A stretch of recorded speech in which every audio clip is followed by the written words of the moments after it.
नमस्कार दोस्तों, जय हिंद। मैं मोनीश पांडे स्वागत करता हूं अपने यूट्यूब चैनल बीइंग लर्नर पे।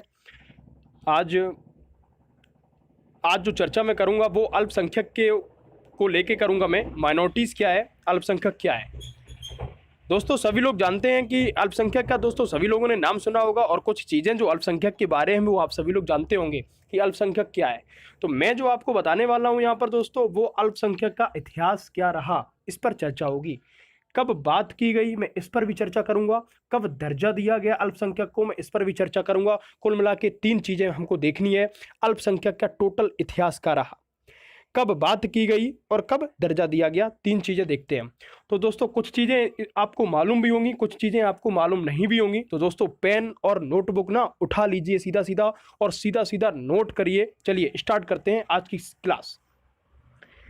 अगर हम बात करें दोस्तों अल्पसंख्यक की, तो पहले तो आप ये समझ लें कि अल्पसंख्यक भारत के संविधान में परिभाषित नहीं है। इंपॉर्टेंट पॉइंट्स है दोस्तों, नोट करें इसको कि अल्पसंख्यक भारत के संविधान में परिभाषित नहीं है। दोस्तों अल्पसंख्यक का जो जिक्र है वो संविधान में परिभाषित नहीं किया गया।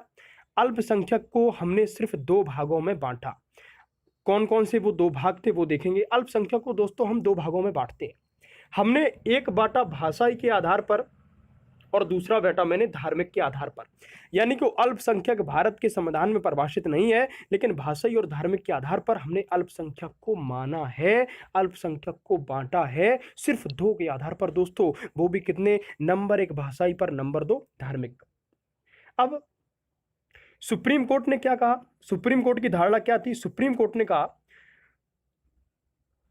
वो सन थी 2000, जिनकी आबादी 50% से कम है दोस्तों, ऐसे समुदायों को, ऐसे धर्मों को, ऐसे लोगों को अल्पसंख्यक मान सकते हैं। दोस्तों ये टीएम पाई का मामला था, और जो 2002 में दिया गया था। तो दोस्तों सुप्रीम कोर्ट इस पर क्या कहता है, सुप्रीम कोर्ट अपनी बयानबाजी क्या करता है इस पर अल्पसंख्यक के बारे में। तो अल्पसंख्यक मैंने बताया आपको ये कि भारत के संविधान में परिभाषित नहीं है। 2 भाषा के आधार पर हम अल्पसंख्यक को बांट सकते हैं, धार्मिक के आधार पर हम अल्पसंख्यक को बांट सकते हैं, या अल्पसंख्यक को मान सकते हैं। सुप्रीम कोर्ट अपनी बयानबाजी क्या दर्ज करता है, उस समय टीएम पाई का मामला था जो सन 2002 में दिया। क्या दिया कि जिनकी आबादी 50% से कम है, मामला क्या देता है, मामला देखेंगे कि जिनकी आबादी 50% से कम है, ऐसे समुदायों को, ऐसे धर्मों को, ऐसे लोगों को हम अल्पसंख्यक मान सकते हैं। अब दोस्तों देखना यहाँ पर, आशा करता हूँ आपको समझ में आ रहा होगा। 2011 की जनगणना के अनुसार भारत के अंदर लगभग 2011 के अगर हम दोस्तों आंकड़े देखें, तो 2011 के आंकड़े के अनुसार जो लगभग हिंदुओं की जो संख्या है वो 79.80% है। मुस्लिम की जो संख्या है वो 14.23% है दोस्तों। क्रिश्चियन की जो संख्या है वो 2.30% है। सिख की जो संख्या है वो 1.72% है। अब सुप्रीम कोर्ट क्या कहता, सुप्रीम कोर्ट ने तो साफ कह दिया कि जिनकी आबादी दोस्तों 50% से कम है, ऐसे समुदायों को, ऐसे धर्मों को, ऐसे लोगों को हम अल्पसंख्यक मानेंगे। टीएम पाई का मामला था। हम 2011 के जनगणना के अगर अनुसार देखें तो हिंदुओं की जो संख्या थी वो 79.80, 79.80।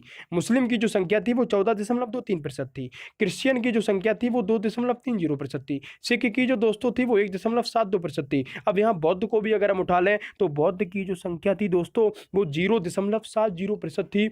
और अगर हम जैन धर्म की उठा लें तो जैन धर्म की जो थी वो थी 0.37%। अब हिंदू को छोड़कर सबको अल्पसंख्यक माना, हिंदू को छोड़कर सबको अल्पसंख्यक माना। क्यों माना, क्योंकि इन मुस्लिम की, क्रिश्चियन की, सिख की, और उसके बाद में बौद्ध की, और उसके बाद में ये रही देखो जैन, इन दोनों की, या इन 1 2 3 4 5 पांचों की जो संख्या है वो 50% से कम है, तो हमने इनको अल्पसंख्यक माना। बिल्कुल नहीं है दोस्तों, गलत बात। हम ये कहें कि सिर्फ मुस्लिम अल्पसंख्यक है, गलत बात। मुस्लिम अल्पसंख्यक नहीं है। 50% से जो जिनकी आबादी कम होगी हम उनको अल्पसंख्यक मानेंगे।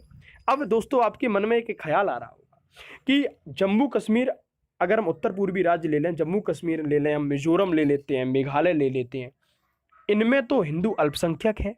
सीधी सी बात है। हिंदुओं की जो संख्या है वो कम है, फिर ये कैसे हो सकता है? तो दोस्तों आपको बता दें, सुप्रीम कोर्ट में एक मामला चल रहा है। 2017 में भी एक पिटीशन डाली गई थी कि इसको जो जम्मू कश्मीर, मिजोरम, मेघालय, उत्तर पूर्वी राज्य में जो हिंदू अल्पसंख्यक है, इनको अल्पसंख्यक क्यों नहीं माना जाता, जबकि हिंदू अल्पसंख्यक है वहां पर और अन्य जो आबादी है वो ज्यादा मात्रा में, लेकिन हिंदू को अल्पसंख्यक नहीं माना गया। उस पर दोस्तों चर्चा चल रही है। 2017 में पिटीशन डाली गई थी, उस पर अभी सुप्रीम कोर्ट का कोई भी बयान नहीं आया है, जो कि होना चाहिए दोस्तों।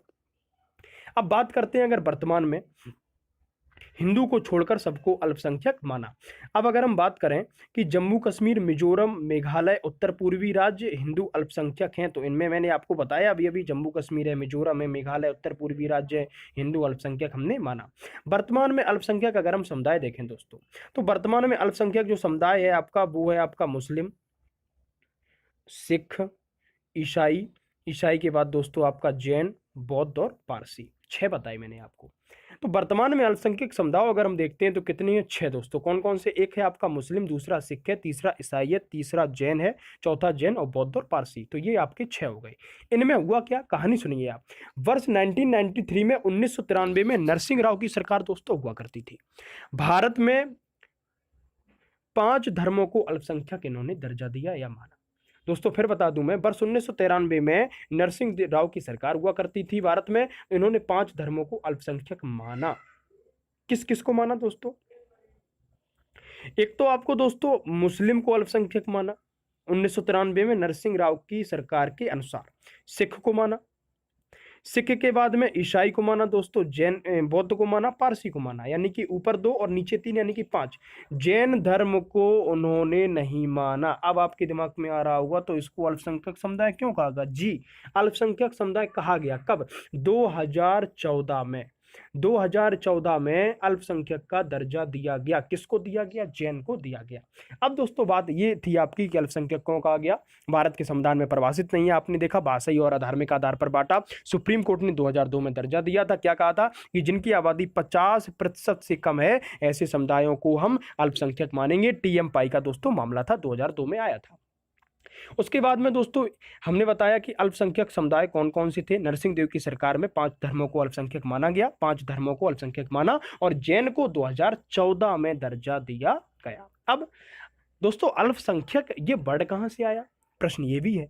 अल्पसंख्यक शब्द आया कहां से? विश्व का इतिहास कह रहा होगा। अब दोस्तों ध्यान से सुनेंगे बात।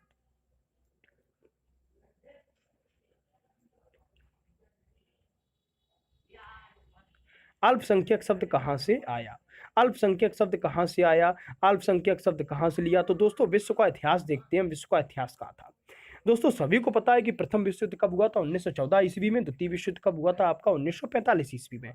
तो 1914 और 1945, 1914 और 1945 के बाद यूरोप का जो एरिया है वहां पर अल्पसंख्यक यानी कि यहूदी समुदाय हुआ करता था।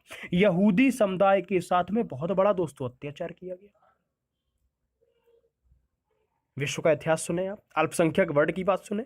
1914 वर्ल्ड वार चल रहा था और 1914 5 साल तक चला। द्वितीय विश्व युद्ध भी आपका चल रहा था 1945 के बाद। अच्छा, यूरोप का जो एरिया है वहां पर अल्पसंख्यकों के साथ बड़ा अत्याचार हुआ।